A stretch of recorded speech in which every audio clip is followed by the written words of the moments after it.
नमस्कार, माझा विशेषमध्ये आपल्या सगळ्यांचं स्वागत. मी मिलिंद भागवत. आज विषय आहे चाय पे चर्चेचा. कारण चहा नाही आहे माझ्याबरोबर, पण गेल्या काही दिवसांपासून चाय पे हीच चर्चा आहे. कारण 26 मे 2014ला देशाच्या राजकारणात सत्तांतर झालं आणि भाजपच्या नरेंद्र मोदी यांच्या नेतृत्वाखाली तगड्या जागांचं NDAचं सरकार सत्तेत आलं.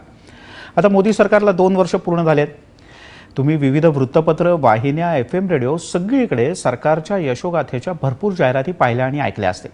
पण अच्छे दिनचं आश्वासन देणाऱ्या मोदींचं सरकार त्यांच्या घोषणांच्या पूर्ततेत किती यशस्वी झालंय? काळे पैसे परत आले? कधी येणार आहेत? महागाई, भ्रष्टाचार याच्यावर नियंत्रण मिळवण्यात हे सरकार यशस्वी झालंय का? सहिष्णुता, विकासाची स्वप्न वगैरे वगैरे मुद्दे खूप आहेत. या सगळ्याचं आम्ही सर्वेक्षण केलं. देशातल्या विविध भागातल्या 14,658 लोकांचं मत आणि मनही जाणून घेण्याचा आम्ही प्रयत्न केला. कारण सध्या अनेक जण मन की बात करतात. पण काय आलंय हाती या सर्वेक्षणातनं? कारण हे सर्वेक्षण केलंय IMRB आणि KBP माझानं, आणि त्यातून काय काय समोर आलंय हे इथून पुढे आपण पाहणार आहोत. आणि आपल्याबरोबर जे विविध मान्यवर आहेत त्यांच्याकडनं याचं स्पष्ट थेट विश्लेषण करणार आहोत. आपल्यासोबत आहेत भाजपचे आमदार प्रशांत बंब, युवक काँग्रेसचे प्रदेशाध्यक्ष विश्वजित कदम, राजकीय घडामोडींचे अभ्यासक अविनाश धर्माधिकारी, मनसेचे नगरसेवक संदीप देशपांडे, ज्येष्ठ पत्रकार भारत कुमार राऊत आणि राजकीय विश्लेषक अभय देशपांडे. आपल्या सगळ्यांचं स्वागत. सगळ्यात सुरुवातीला आपण 3 प्रश्न घेऊयात, 4 प्रश्न घेऊयात आणि मग आपण चर्चेकडे वळूयात. साधारणपणे हा प्रश्न पहिला होता की देशाचा मूड काय आहे? मोदींच्या नेतृत्वात देशाला अच्छे दिन आले आहेत का? आणि या ज्या 14,000 पेक्षा जास्त लोकांचं सर्वेक्षण केलं त्यातल्या 38% लोकांनी हो अच्छे दिन आलेत असं म्हटलंय. 44% लोकांना असं वाटत नाही अच्छे दिन आलेत. 18% लोकांनी असं मत नोंदवलं की माहीत नाही बुवा. महागाई नियंत्रणात आणण्यात सरकारला यश आलंय का? 14% लोकांनी होय असं उत्तर दिलंय. जवळपास यश आलेलं आहे असं वाटतं, असं 21% लोकांना वाटतं. महागाई नियंत्रणात मोदी सरकारला यश आलेलं नाही असं थोड्या नाही तर 35% लोकांनी म्हटलंय. तर आम्हाला माहीत नाही असा सावध पवित्रा घेतलाय 30% लोकांनी. भ्रष्टाचारावर नियंत्रण मिळवण्यात मोदी सरकारला यश आलंय का? कारण हाही मुद्दा लोकसभेच्या प्रचारात आणि नंतरही सभागृहात खूप गाजला. नियंत्रण मिळवण्यात यश आलंय असं 10% लोकांना वाटतं. थोडंफार यश आलंय जवळपास असं 25% लोकांना वाटतं. यश आलेलं नाही भ्रष्टाचारावर नियंत्रण मिळवण्यात असं 38% लोकांना वाटतं. आणि माहीत नाही असं म्हणतात 26% लोक. आणि आणखीन एक महत्त्वाचा प्रश्न, ज्या घोषणांबद्दल सातत्यानं काँग्रेसचे नेते आता बोलत आहेत की कुठे आहे काळा पैसा, आला का भारतात? तर काळा पैसा परत आणण्यात मोदी सरकार मुळात प्रयत्नशील आहे का असा प्रश्न होता. 7% लोकांनी म्हटलंय हो, 18% लोकांना वाटतं हो थोडेफार प्रयत्न सुरू आहेत.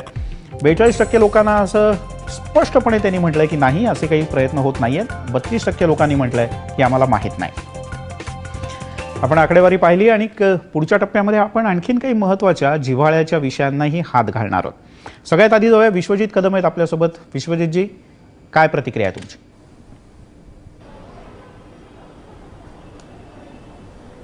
ते मला वाटतं आपण जे संपूर्ण देशभरात प्रश्न विचारले आणि त्या उत्तरातनं स्पष्ट दिसून येतं की देशातल्या सर्वसामान्य लोकांना ह्या मोदी सरकारच्या माध्यमातून आपला विश्वासघात झालेला आहे.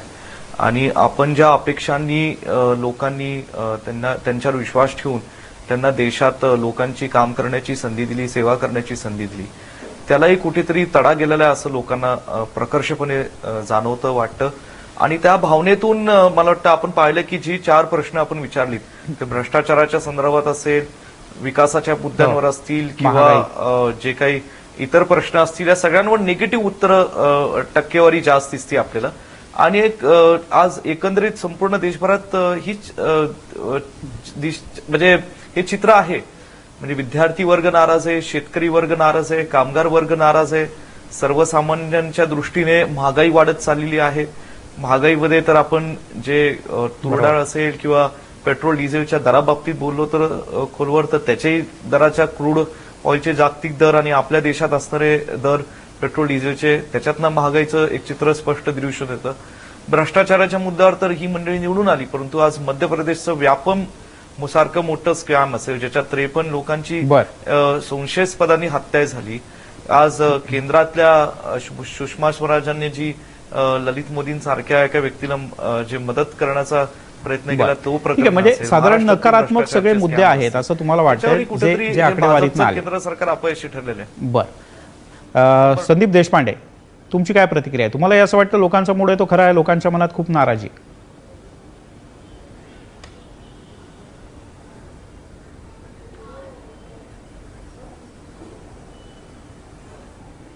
संदीप, माझा आवाज पोहोचतोय तुमच्यापर्यंत? संदीपशी आपण संपर्क करण्याचा प्रयत्न करूयात. अविनाश, हा बोला. नाराजी आहे लोकांमध्ये?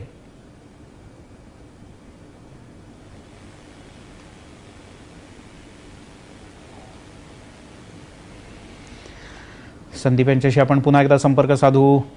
अविनाश धर्माधिकारी सर आहेत आपल्यावर. धर्माधिकारी सर, काय सांगाल तुम्ही? जे आपण 4 प्रश्न बघितले, अच्छे दिन 44% लोक म्हणतात की नाही, महागाई नियंत्रणात 35% लोक म्हणतात नाही, काय सांगाल?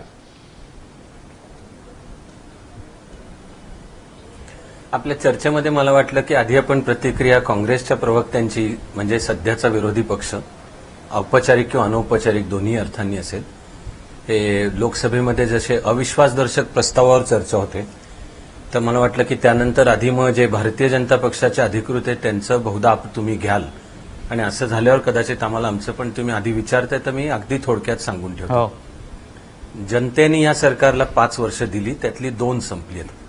म्हणजे मोजलं पाहिजे की 5 वर्ष काय करतो असं सांगून हे सरकार आलंय, त्यातलं 2 वर्षांची किती प्रगती झाली. तर आपल्या कार्यक्रमाला आपण नाव दिलंय की अच्छे दिन आले आहेत का. आपण जर मराठी व्याकरण अच्छे दिन आले आहेत का वापरलं तर अजून आलेले नाहीत. अच्छे दिन येत आहेत का किंवा त्या दृष्टीने सरकार काही पावलं टाकते का, तर त्याचं उत्तर निश्चितपणे टाकते आहे असं निष्पन्न होईल. म्हणजे सगळं साध्य झालं का, नाही झालं. सोप्या शब्दात सांगायचं तर सो फार सो गुड असं. त्या सो फार सो गुड 5 पैकी 2 झाली. हे सरकार 3 वर्षांनी आता उत्तरदायी आहे. काही मुद्द्यांवर परराष्ट्र धोरण, विदेशी गुंतवणूक भारतात येणे, कायदे सोपे करणे, पारदर्शक करणे. खरं म्हणजे 2 वर्षांमध्ये उदाहरणार्थ भ्रष्टाचार कमी झालाय का, तर जमिनीच्या पातळीचा नाही झालेला. किंवा उदाहरणार्थ अजून लोकपाल आलेला नाही, ज्याकरता देशभर एवढं मोठं आंदोलन झालं. पण 2 वर्ष काम केलेल्या या सरकारवर कोणत्याही प्रकारे मोठा असा कुठला आरोप, एक दुर्दैवाची गोष्ट, मला काही म्हणण्यात फार आनंद नाही किंवा मी काही स्कोअर करतोय असाही त्याचं नाही, पण आधीचं सरकार असताना दरवर्षी लाख कोटीची प्रकरणं बाहेर येत होती. बरोबर. 2G scam, 3G scam, Colgate, ह्याच्यात दिसून आलं की सरकारने ऑक्शनची पद्धत बदलली आणि भारत सरकारच्या तिजोरीत ते भ्रष्टाचाराची बोलले गेलेली रक्कम जमा झाली. म्हणजेच काही मुद्द्यांवर पावलं आहेत. ठीक आहे. तो काळा पैशाचा सुद्धा मुद्दा, हे सरकार पावलं टाकते का? पावलं टाकते. आपण फार तर हे म्हणू यशस्वी नाही होते, पण पावलं टाकते आहे. विच मीन सो फार सो गुड. मी एवढं सांगून शेवट करतो की अशाच आणखी एका सर्व्हे, जो काही तसा पक्षाला फार पक्ष किंवा सरकारला अनुकूल नाही, त्यांनी पण आज या सरकारला 10 पैकी 6.5 दिले मार्क, आणि मलाही म्हणायचं आहे की ते सुसंगत वाटत आहेत. मी राऊत सरांच्याकडे जातो, कारण राऊत सर जरी शिवसेनेचे माजी खासदार असले तरी आज पत्रकार म्हणून ते या चर्चेत सहभागी होणार आहेत. राऊत सर, तुम्हाला असं वाटतं की हे जे 4 प्रश्न आपण सुरुवातीला घेतले त्याच्यात तरी लोकांची मतं ही पूर्णपणे नकारात्मक आहेत या सरकारबद्दल?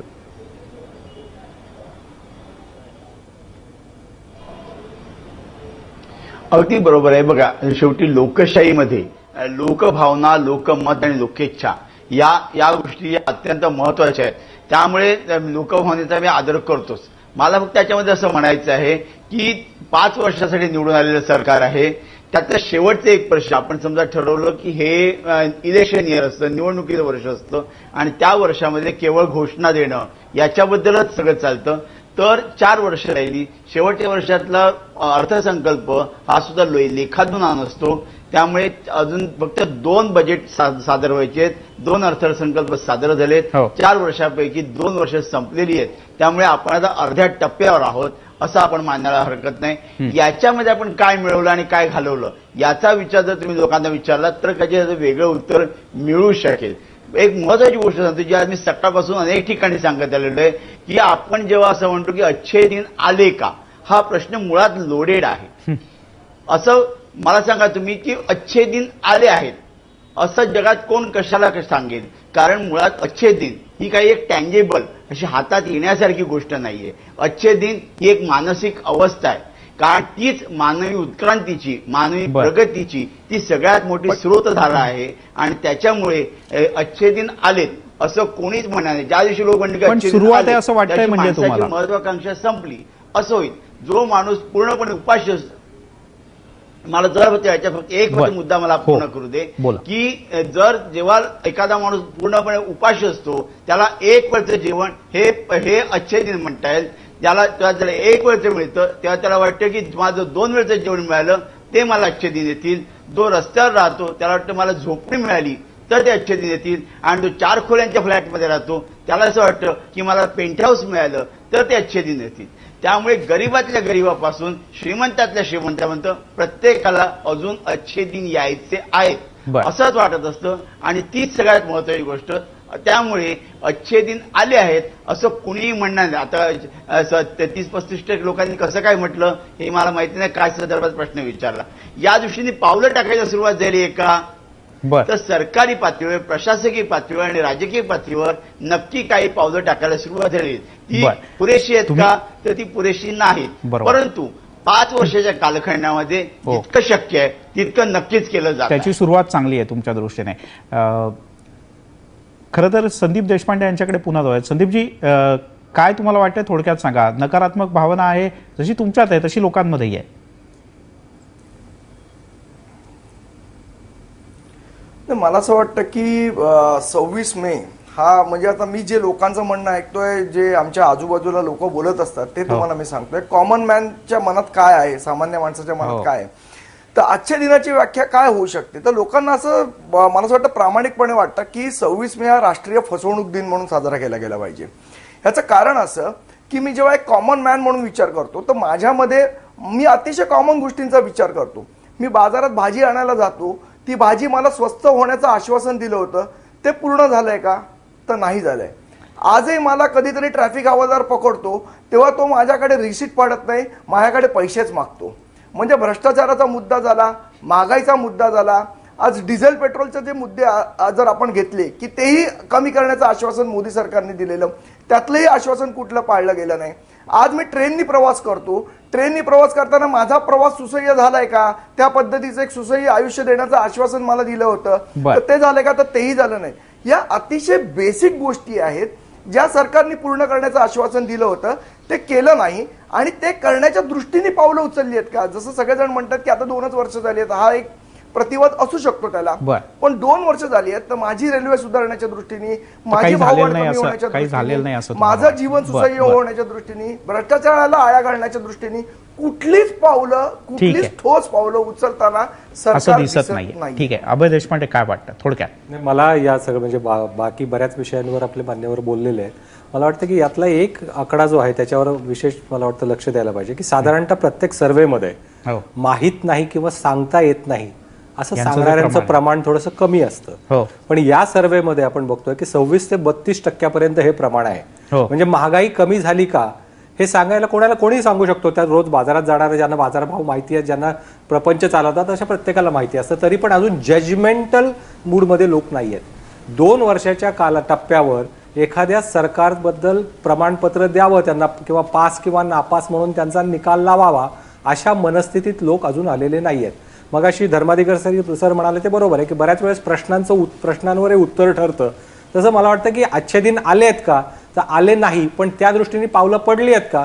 हा ज्यावेळेस प्रश्न विचारला जाईल त्यावेळेस लोकांकडून बऱ्याच प्रमाणात उत्तरं येतील. महागाईच्या मुद्द्यावर मी सांगतो की सरकारने आतापर्यंत म्हणजे थोड्याशा या महागाईच्या मुद्द्यावर पुरतच मर्यादित बोलतोय मी, की उत्तर थोडंसं आश्चर्यकारक वाटतंय. कारण सरकारने जी आश्वासनं, म्हणजे माझ्याकडे भाजपचा जाहीरनामा आहे समोर, तर त्यात साधारणतः जी आश्वासनं दिली होती की स्पेशल कोर्ट आम्ही इस्टॅब्लिश करू, काहीतरी प्राइस स्टेबिलायझेशनसाठी काहीतरी एक फंड निर्माण करू वगैरे, अशा सगळ्या ज्या घोषणा झाल्या होत्या त्या दृष्टीने मागच्या 2 वर्षात काही निर्णय झाले आहेत का? किंवा जे झालेत ते निर्णय बाकीच्या सगळ्या कॉन्ट्रावर्सीजमुळे झाकोळले गेलेत का? तर मला वाटतं की हे सगळ्या गोष्टींचा विचार केला तर आजचे जे रिझल्ट आहेत ते मोदी सरकारला निश्चितपणे सुखावणारे आहेत. परंतु मला अजूनही असं वाटतं की फार मोठ्या प्रमाणात लोकांनी अजून कुठल्याही निष्कर्षाप्रत येत नाहीत लोक अजूनही कदाचित थोडे दिवस वाट बघावी असं कदाचित लोकांचा मूड असेल.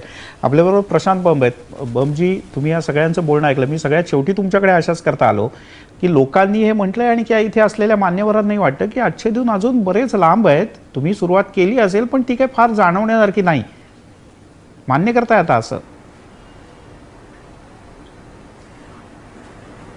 नाही, विशेष असं आहे की माझ्या जवळपास 75% गोष्टी धर्माधिकारी साहेब किंवा देशपांडे साहेब किंवा इतर मान्यवरांनी जवळपास तुम्हाला ज्या सांगितल्या त्यामध्येच ही गोष्ट आली की जेव्हा एखादा देश आपण एखाद्या सरकारच्या हातात देतो तेव्हा 5 वर्षात पूर्णच्या पूर्ण आमूलाग्र बदल होऊन पूर्ण डेव्हलपमेंट होईल असं कुणालाच अपेक्षित नसतं. परंतु तिकडे पावलं चालली आहेत का सरकारची हे 2 वर्षातच जर तुम्हाला दिसलं, यामध्ये 100% यश आलं. सगळ्यांचं हे म्हणणं नक्कीच आहे की वाटचाल ही बरोबर चालू आहे. ज्या परिस्थितीत देश हातात आला तेव्हा जे किमान करायला पाहिजे त्याच्या आपण एक अप्पर लिमिट पर्यंत आहोत. आणि मी तुम्हाला एक सांगतो की सर्वेक्षणाच्या बाबतीमध्ये जो आपण एक विषय सांगितला, खरं म्हणजे मला एक दुर्दैवाने एक म्हणजे असं सांगावं लागेल की अजून भारतामध्ये जनता आपली 60% जनता किमान हे एस्टिमेशनच करू शकणार नाही की आजचे दिन बुरे दिन किंवा कशाला आपण म्हणूया म्हणून. तुम्ही जनतेला फारच तुम्हाला असं वाटतंय की सरकार सगळ्या पण प्रशांतजी, हीच जनता होती ज्यांनी तुम्हाला भरभरून मत दिलं 2 वर्षांपूर्वी आणि आता तुम्ही असं म्हणताय की हीच जनता आहे की जे आजच्या दिनची खऱ्या अर्थानं व्याख्या नाही करू शकणार. असं कसं म्हणता तुम्ही? तुम्ही मला पूर्ण नाही करू देते तुम्ही. अर्थ तेच मला चुकीचं जाईल. तुम्हाला सांगतोय मी. माझा सांगण्याचा मतलब असा आहे, अशिक्षितपणा त्यानंतर खरोखर सगळा जर एस्टिमेशन केला की 60 वर्षाच्या पूर्ण प्रवासामध्ये 2 वर्षामध्ये जे केलं पाहिजे ते सरकारने केलं की नाही केलं ही जनता आकलन करू शकते. असं देऊ शकलेलो नाही मागच्या 50 वर्षामध्ये. हे दुर्दैव, हे मला सांगायचं होतं तुम्हाला. बाकीचं काही पण तरी दोन गोष्टींचे आकडे पटकन सांगतो की आजचे दिन आलेत का, तर होय असं म्हटलंय 38% लोकांनी, ज्याचा उल्लेख मगाशी अभयने केला की खरंच आश्चर्य आहे की 38% लोकांना सुद्धा वाटतंय की आजचे दिन आले आहेत. पण त्याच वेळेला 44% लोकांनी स्पष्टपणे नाही असं म्हटलंय आणि माहीत नाही असं 18% लोकांनी म्हटलंय. ही जी आकडेवारी आहे ती सुद्धा तेवढीच लक्षात घेण्यासारखी आहे. आकडे लक्षात देताना मला वाटतं आजचे दिन आले आहेत का, आले आहेत का, हो म्हणतायत. महागाई कमी झाली का, नाही म्हणतात. भ्रष्टाचार कमी झालाय का, नाही. या सगळ्याची नकारार्थक उत्तर असताना आजचे दिन आले, त्यासाठी कशी मतं एवढी बाजूने येतात. तोच नेमका विश्वजितजी, तोच जो विरोधाभास आहे ना या आकडेवारीतला, जो अभय देशपांडे यांनी म्हटला, तो आपण जाणून घेणार आहोत. आपण पुढचे काही विचारलेले प्रश्न बघूयात की काय आणखीन प्रश्न विचारले होते लोकांना आणि काय लोकांनी त्याच्यावर आपलं मत मांडलंय आणि मन काय व्यक्त केलंय. समाजामध्ये सौहार्द निर्माण करण्यात मोदींना यश आलंय का? होय असं म्हणतात 11% लोक. थोडंफार यश आलंय, जवळपास आहेत असं 26% लोकांना वाटतं. नाही असं 33% लोकांनी म्हटलंय आणि माहीत नाही असं 30% लोकांनी म्हटलंय. त्याचा पुढचा प्रश्न विचारण्यात आला होता लोकांना की मोदी सरकारच्या कार्यकाळात खरंच असहिष्णुता वाढली का? कारण याची खूप मोठी चर्चा साधारणपणे 6 ते 8 महिने, खरं तर अजूनही त्यापेक्षा जास्त काळ देशामध्ये सुरू आहे आणि आता तर हा असहिष्णुता अगदी कट्ट्यावरचाही विषय. होय असं म्हणतायत 29% लोक. 39% लोक नाही असं म्हणतायत आणि माहीत नाही असं 32% लोकांनी म्हटलंय. JNU प्रकरण योग्य रीतीने हाताळलं का? होय असं म्हटलंय 44% लोकांनी. कदाचित अनेकांच्या म्हणजे विरोधकांच्या आणि पत्रकारांनाही थोडासा आश्चर्यचकित करायला लावणारे उत्तर. नाही असं म्हटलं 42% लोकांनी आणि माहीत नाही असं म्हटलंय 14% लोकांनी. पुढचा प्रश्न पाहूयात. आणखीन एक प्रश्न लोकांना विचारण्यात आला ज्याची खूप चर्चा आणि आरोप प्रत्यारोप झाले की प्रत्येकाने भारत माता की जय असं म्हटलंच पाहिजे का, जय म्हणावं का?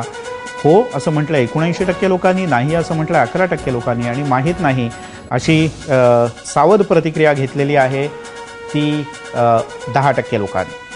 आणखीन एक महत्त्वाचा आणि मोठा प्रश्न की जो आकड्यां पाहून अनेकांना आश्चर्य वाटेल, आज जर का निवडणुका झाल्या आज, तर उत्तर भारतामध्ये एनडीएला 126 जागा मिळू शकतील, युपीएला 9, डाव्यांना नाही आणि अपक्ष आणि इतरांना 16. आज जर का निवडणुका झाल्या तर दक्षिण भारतात काय स्थिती असू शकते? एनडीएला 50 जागा मिळतील, युपीएला 21 जागा मिळतील, डाव्यांना 8 जागा मिळतील आणि अपक्ष आणि इतर यांना 55. त्याच्यात म्हणजे ममता, जयललिता वगैरे या सगळ्यांचा हे 55 आकडा तो त्यामुळे जास्त आहे. पूर्व भारत एनडीएला 62 जागा मिळतील, युपीएला 24 जागा मिळतील, डाव्यांना 6 जागा मिळतील आणि अपक्ष आणि इतर यांना 50 जागा मिळतील. हा प्रश्न आहे आज निवडणुका झाल्या तर. आणि पश्चिम भारताचा जर का विचार केला, ज्यात प्रामुख्यानं आत्ताची भाजप प्रणित राज्यांमधली जी काही सरकार आहेत त्याचा समावेश होतो. NDA 104, UPA 12, डावे आणि इतर यांना स्थानही नाही. आणि पूर्ण देशाचा जर का आता आपण आकडे पाहिले तर असं लक्षात येत आहे NDA 342. मी पुन्हा एकदा सांगतो, आज निवडणुका झाल्या तर या सर्वेक्षणातनं काय समोर आलंय, NDA 342, UPA 66, डावे 14 आणि अपक्ष आणि इतर 21. म्हणजे थोडं बारकाईनं पाहिलं तर साधारणपणे 3 जागा वाढलेल्या आहेत NDAच्या, 2 जागा वाढलेल्या आहेत, 4 जागा वाढलेल्या आहेत UPAच्या, डाव्यांच्या 10 जागा कमी झाल्या आहेत, डाव्यांच्या 4 जागा वाढलेल्या आहेत आणि अपक्ष आणि अन्य जे आहेत त्यांच्या 11 जागा कमी झालेल्या आहेत. पुन्हा एकदा आपण पाहणार आहोत, मात्र त्यापूर्वी घेऊयात एक छोटासा ब्रेक. आणि मगाशी जो प्रश्न अभयने विचारला होता की या आकड्यांमध्ये आणि या आकड्यांमध्ये एवढा फरक का, मग आजचे दिन आलेले नाहीत, महागाई कमी झालेली नाही, भ्रष्टाचार कमी झालेला नाही, मात्र तरीही लोकांना असं का वाटतंय की मोदींचं सरकार चांगलं आहे? पाहणार आहोत एका छोट्याशा ब्रेकनंतर. ब्रेकनंतर आपल्या सगळ्यांचं माझा विशेषमध्ये पुन्हा एकदा स्वागत. मोदी सरकारला 2 वर्ष पूर्ण झाली. काय सांगतोय देशाचा मूड, काय वाटतंय लोकांना? आपण अनेक प्रश्न लोकांना विचारले आणि जे सर्वेक्षण आलं त्यातून काही आकडे आहेत ते थेट मोदी सरकारच्या बद्दल नापसंती व्यक्त करणारे आहेत, मात्र काही आकडे हे मोदी सरकारला खूपच दिलासादायक आहेत. आणि यानंतर शेवटची आणि सगळ्यात महत्त्वाची आकडेवारी, ज्याच्यावर आपण आता पुढचा काही वेळ सगळ्यांचं मत जाणून घेणार आहोत. आत्ता जर का निवडणुका झाल्या तर संपूर्ण भारतात NDAला 342, UPAला 66, डाव्यांना 14 आणि अपक्ष आणि इतर यांना 121 जागा मिळू शकतात. म्हणजे जर का थोडा वेगळा विचार केला मागच्या वेळेच्या, म्हणजे आत्ताची जी लोकसभा अस्तित्वात आहे त्याचा जर का विचार केला तर NDA +3 आहे, UPA आणि डावे हे +4 आहेत आणि अपक्ष आणि इतर आहेत ते -11 आहेत. पण तुर्तास कदाचित ही शेवटचे आकडे तरी मोदी सरकारकरता दिलासादायक. आपण मगाशी केली तशीच सुरुवात करूयात. सगळ्यात आधी आपण जाऊयात विश्वजित कदम यांच्याकडे. विश्वजितजी, काय सांगाल तुम्ही? म्हणजे नाराजी आहे, नाराजी दिसतीये, तुम्ही सुद्धा व्यक्त केली, आकड्यांमधनं पण दिसते, पण तरी जर का आज निवडणुका झाल्या तर लोकांना असं वाटतंय की मोदी सरकार.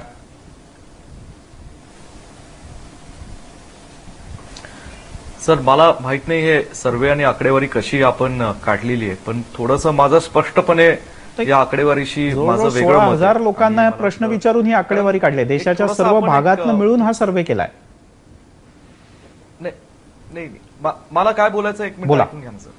विषय असा आहे की नजीकच्या काळात देशाची राजकीय परिस्थितीत फार एक वेगळ्या प्रकारचे बदल संपूर्ण देशातल्या लोकांनी पाहिलेले.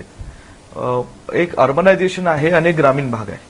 आणि आपण 2009 आणि 2014ची जर तुलना केली तर 2009ला जे अर्बन सिटीज आहेत, ज्या 2 टायर सिटीज किंवा मोठमोठे मेट्रोपॉलिटन सिटीज असतील, ह्या जनतेने काँग्रेस पक्षाला भरभरून मतं दिली होती आणि लोकसभेवर ते बहुतांशी खासदार या अर्बन सिटीजमधून निवडून आले होते. ग्रामीण भागातनी प्रचंड मोठी साथ मिळाली होती. आज काय झालं, तसं 2014चं एक आपण चित्र पाहिलं की अर्बनायझेशनचं वोट हे दुसऱ्या पक्षाकडे फिरलं आणि ग्रामीण भागातली काही त्या कारणांच्या डिटेलिंगमध्ये मी आता जात नाही, ती मतं तिकडे फिरली. पण नजीकचे जे आता 5 राज्यांचे निकाल लागलेले आहेत त्याच्यातलं एक साधं उदाहरण आपण पाहूया की भाजप पक्षाने जवळजवळ 700 जागांमध्ये निवडणूक लढवली, म्हणजे विधानसभेच्या उमेदवार उभे केले. त्यामध्ये त्यांना यश आलं 64 ठिकाणी, म्हणजे 60 त्यांचे आमदार हे केवळ आसाममधनं निवडून आले आणि 4 आमदार हे इतर पक्षांमधनं राज्यांमधनं निवडून आले. त्याच्याच तुलनेमध्ये काँग्रेस पक्षाने जवळजवळ 325 ठिकाणी आपले आमदार उभे केले होते आणि निवडणूक लढवली होती या 5 राज्यांमध्ये. इथे काँग्रेस पक्षाला तुलनात्मक 117 जागांमध्ये विजय मिळाला आणि 31% हे काँग्रेसचं वोटिंग होतं, भाजपचं 9% होतं. हे ठीक आहे. म्हणून मी म्हणतो मला ह्या आकडेवारीची जे लोकसभेच्या बाबतीतली जी आकडेवारी आहेत मला आय एम नॉट शुअर, कारण मध्य प्रदेशमध्ये मला वाटत नाही व्यापन नंतर गुजरातमध्ये सुद्धा स्थानिक स्वराज्य संस्थांच्या निवडणुका झाल्या, तिथेही लोकांनी काँग्रेस मागच्या वेळेपेक्षा पहिलं म्हणजे काँग्रेसला आणि UPAला 4 जागा वाढतानाही दाखवल्या त्याच्यात. आणि हे तेच 16,000 लोक आहेत की ज्यांनी मोदी सरकार भ्रष्टाचार कमी झालेला नाही, महागाई कमी झालेली नाही, पारदर्शकता म्हणावी तशी आलेली नाही, आजचे दिन आलेले नाहीत, हे त्याच लोकांनी म्हटलंय. त्यांनीच असं म्हटलंय की मोदी सरकार बरं आहे म्हणून.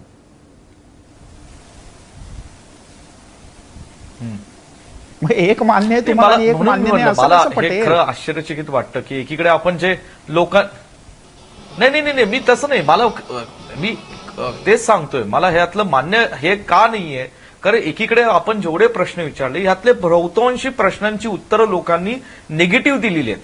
काही लोकांनी कदाचित आम्हाला माहित नाही, आम्हाला लक्षात येत नाही असं सांगितलं असेल, पण बहुतांशी प्रश्नांची उत्तरं तर निगेटिव्ह आहेत ना. टक्केवारी जर आपण पाहिली, बरं, ठीक की आहे, आपणच प्रश्न विचारले त्याची निगेटिव्ह उत्तर आहेत. भ्रष्टाचार कमी झाला का नाही, या ठिकाणी अच्छे दिन आले का नाही, या ठिकाणी काळा पैसा परत आला का नाही, या ठिकाणी आज विकास दर या ठिकाणी देशातला वाढतोय का नाही, तो जसंच ते ठीक आहे. काही लोकांना अजून त्याची झळ पोचत नसेल. एक समाजातला एक असाही ठीक वर्ग आहे. आहे ज्यांना दिवसेंदिवस सर्वसामान्य लोकांना जो झळ नाही, पण पोचते ना, याचाच महागाईची अर्थ असेल, इतर मोदी गोष्टीची, त्या सरकारबद्दल लोकांना तो पोचत नाही, समाधानी म्हणून कदाचित नसले त्या लोकांना तरी लक्षात येतं. काँग्रेसची विश्वासार्हता वाढलेली नाहीये असा अर्थ निघतो का त्याचा? म्हणजे जरी मोदी सरकारकडून पूर्ण अपेक्षा पूर्ण झालेल्या नसल्या तरी काँग्रेसची विश्वासार्हता मात्र अजूनही त्याच ठिकाणी आहे असा त्याचा अर्थध्वनित होतो. नाही, मी तेच सांगतोय.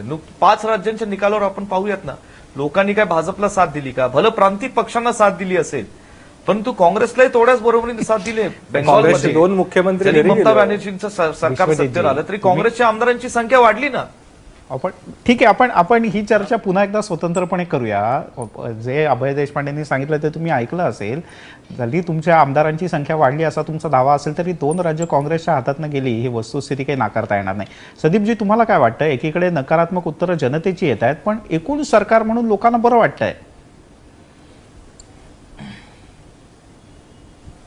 त्याच्यामध्ये मिलिंद मला जरा 2 मिनिटं तुम्ही द्या बोला ना. पूर्ण स्पष्टीकरण द्यायला. हो, बोला.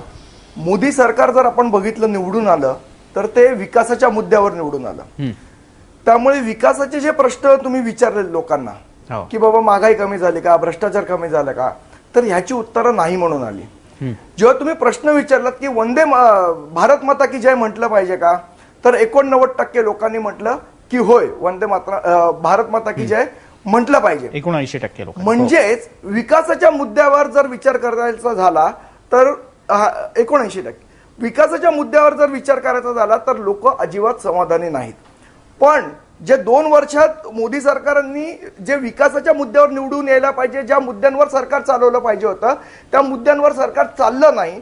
त्यामुळे नागपूरचे जे चाणक्य बसलेले आहेत त्यांच्याकडे परफॉर्मन्स देणारा चंद्रगुप्त नसल्यामुळे त्या चाणक्यांनी केवळ भावनिक मुद्द्यांवर जे 2 वर्ष राजकारण केलं की भारत माता की जय म्हटलं पाहिजे किंवा हे देशद्रोही आहेत किंवा हे असं आहे किंवा असहिष्णुता किंवा मीड बॅन, या विषयावरचं जे राजकारण केलं आणि त्यांना जे पोलरायझेशन ऑफ एका धर्माचं पोलरायझेशन ऑफ वोट पाहिजे होतं ते पोलरायझेशन करण्यामध्ये कदाचित मोदी सरकार या 2 वर्षात यशस्वी झालं असेल असं आपण म्हणू शकतो. त्यामुळे हा जो प्रश्नाचा डिफरन्स आहे किंवा हा जागेंचा जो तुम्ही संदीपजी, शेवटचा जो सर्वे दाखवलात की हो. 342 जागा किंवा आहे, ह्या भावनिक मुद्द्यावर येऊ शकतात. बरोबर. पण विकासाच्या मुद्द्यावर जर पुन्हा मोदी सरकारला संदीपजी, निवडणूक लढवायची वेळ आली आणि हे मुद्दे जर संदीपजी, घेऊन लोक फार लोकांकडे हुशार जातात, असतात. तर ही चर्चा त्याचा ऐकताना आणि निश्चितपणे तुमचं परिणाम विश्लेषण वेगळा ऐकताना येईल. माझ्या मनात काय, सहजी ऐकणाऱ्याच्याही मनात हे आलं असेल की मुंबई महापालिकेच्या आणि मागच्या वेळच्या राज्यातल्या निवडणुकांच्या करता मराठीचा मुद्दा हा भावनिक होता का वस्तुस्थितीचा होता. आपण त्याच्यात आता पडाल नको, पण तुमचं विश्लेषण आपण काही प्रमाणात मान्य करू की भावनिक आणि प्रॅक्टिकल अशा 2 मुद्द्यांवरचं तुमचं विश्लेषण आता तुम्ही जर आपण प्रश्न थोडंसं मान्य 2 करू. गोष्टी मला सांगू द्या. 2 गोष्टी मला सांगू द्या. माझं म्हणणं होतं की विकासाच्या मुद्द्यावर तुम्ही निवडणूक ठीक आहे ना. लढवलीत की नाही? मी का तेच तुम्ही म्हणतोय, त्या- तुमचं त्यावेळेला म्हणणं हिंदू बरोबर आहे धर्माच्या काही मुद्द्यावर प्रमाणात, असंच मी निवडणूक म्हणतोय. लढवली. विकासाच्या मुद्द्यावर लढवलीत ना, त्याच्याप्रमाणे ठीक आहे. लोक समाधानी आहेत का? तर ठीक आहे. नाही आहेत समाधानी लोक. बरं. पण भावनिक राऊत मुद्दा सर. जे तुम्ही 2 वर्ष चालवलाय हो. त्याच्यावर कदाचित लोक भावनिक झाले असतील. ठीक आहे. राऊत सर.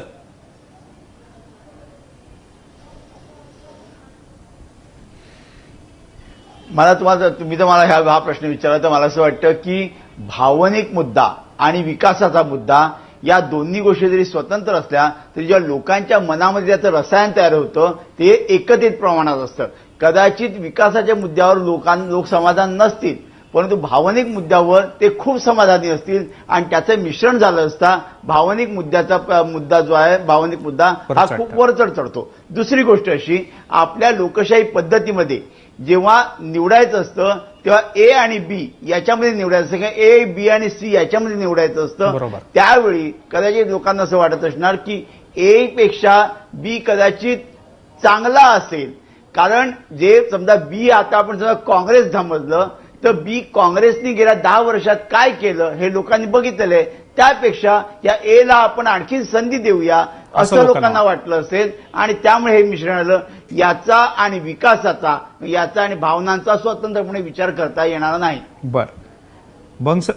प्रशांतजी, तुम्हाला भारतकुमार राऊत सरांचं विश्लेषण फार आवडलं असेल, तुम्ही खुश झालेलं दिसताय.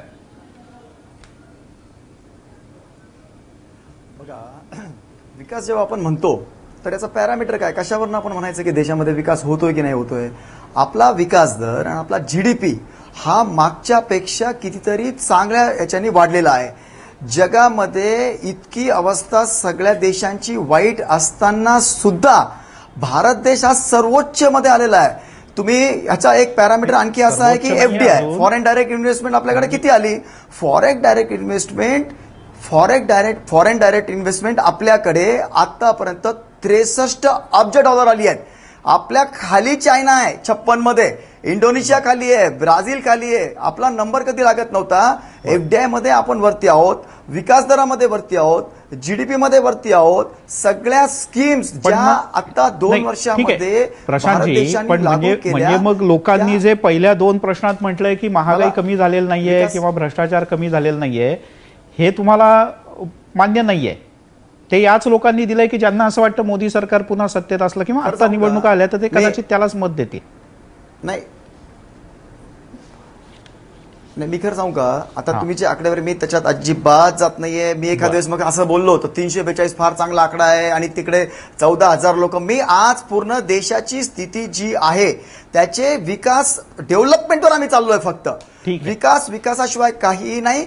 कोणी जर काही तिकडे काही थोडंफार बरं वाईट बोलत असेल, आम्ही त्याकडे लक्ष देत नाहीये. फक्त अंत्योदय शेवटच्या माणसापर्यंत आपण विकास पोहोचवू कसा, अशा जर तुम्ही वेळ देत नाही. खरं म्हणजे इतक्या चांगल्या योजना आणि त्याही अंमलबजावणी करून दाखवलेल्या आहेत आम्ही अगोदर, सगळ्यात अगोदर खरं म्हणजे आपल्याला दिसेल ना पुढच्या काही दिवसात महाराष्ट्रातल्या सरकारची पण 2 वर्षांची पूर्तता होईल तेव्हा पुन्हा एकदा आपण आकडेवारी काढू. प्रशांतजी, मला माफ करा कारण वेळ संपत आली. अजून आपल्याला 3 जणांना बोलायला द्यायचंय. विश्वजितजी 30 सेकंद आहेत तुमच्याकडे. नाही, मला एक प्रशांतजी, मी येतो तुमच्याकडे. विश्वजितजी 30 सेकंद. नाही, मला एवढंच वाटतं की नाही, विकास दराबाबतीत प्रशांतजींनी जे सांगितलं, 2011-12ला आपल्या देशाचा विकास दर काँग्रेस पक्षाच्या कारकिर्दीमध्ये 8.5-9% पोहोचला होता. हे सगळ्या जगभराला माहितीये. जेव्हा 2007ला जगामध्ये डिप्रेशन आलं होतं, आर्थिक मंदी आली होती, त्यावेळी सुद्धा आपल्या केंद्र सरकारच्या आर्थिक नीतींमुळे आपल्या देशाची अर्थव्यवस्था ही त्यामधनं चांगली टिकू शकली आणि त्यातनं मार्ग काढू शकली. पण 2014 दुसरा मुद्दा, आज शेतकऱ्यांच्या आत्महत्या होत आहेत, 2 कोटी नोकऱ्या द्यायचा प्रश्न झाला होता, त्याच्यावर कुणीच काय बोलावं लागत नाही. झाल्यानंतर 2016 मध्ये आपण या गोष्टींची चर्चा करतो. राऊत सर, फक्त 30 सेकंद.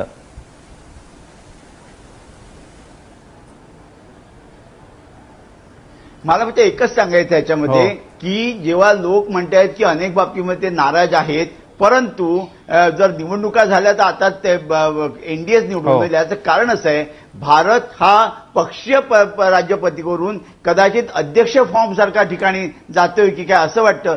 त्याच्यामुळे गेल्या निवडणुकीत पहिल्यांदा असं दिसलं की एका बाजूला नरेंद्र मोदी आणि दुसऱ्या बाजूला राहुल गांधी अशा तऱ्हेची निवडणूक झाली. 2 व्यक्तींवर केंद्रित अशी निवडणूक झाली. आताची जर निवडणूक झाली आणि ती जर त्याच पद्धतीने झाली तर लोकांना नक्कीच राहुल गांधींपेक्षा नरेंद्र मोदींचा चेहरा हा जास्त राज्यकर्ता म्हणून आवडतोय आणि त्यामुळे लोकांनी हे असं मतदान केलेलं आहे. जरी अनेक बाबतींमध्ये त्यांचा मोदींबद्दल भ्रमनिराश झालेला असला, नाराजी असली, तरी राहुल गांधींपेक्षा हे निश्चितच उजवे आहेत असं त्यांना वाटतं.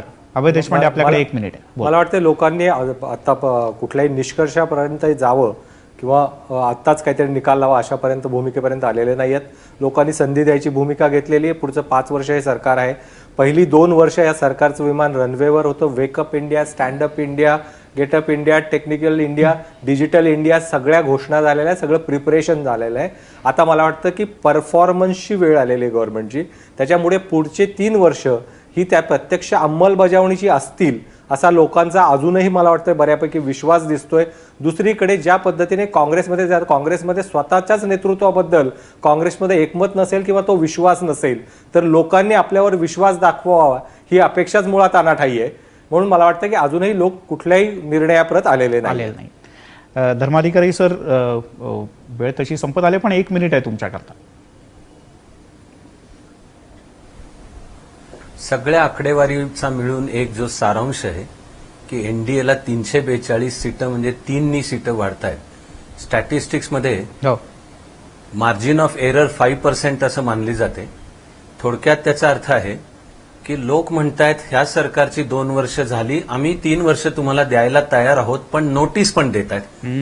हे मी एक्सप्लेन करतो की काही मुद्द्यांवरची नाराजी आहे, पण म्हणून अजून आम्ही तुमच्यावरचा विश्वास काढून तुम्हाला असं म्हणत नाही आहोत. तुमच्या हाताशी 3 वर्ष आहेत, रिझल्ट दाखवा. म्हणजेच निचोड सो फार सो गुड.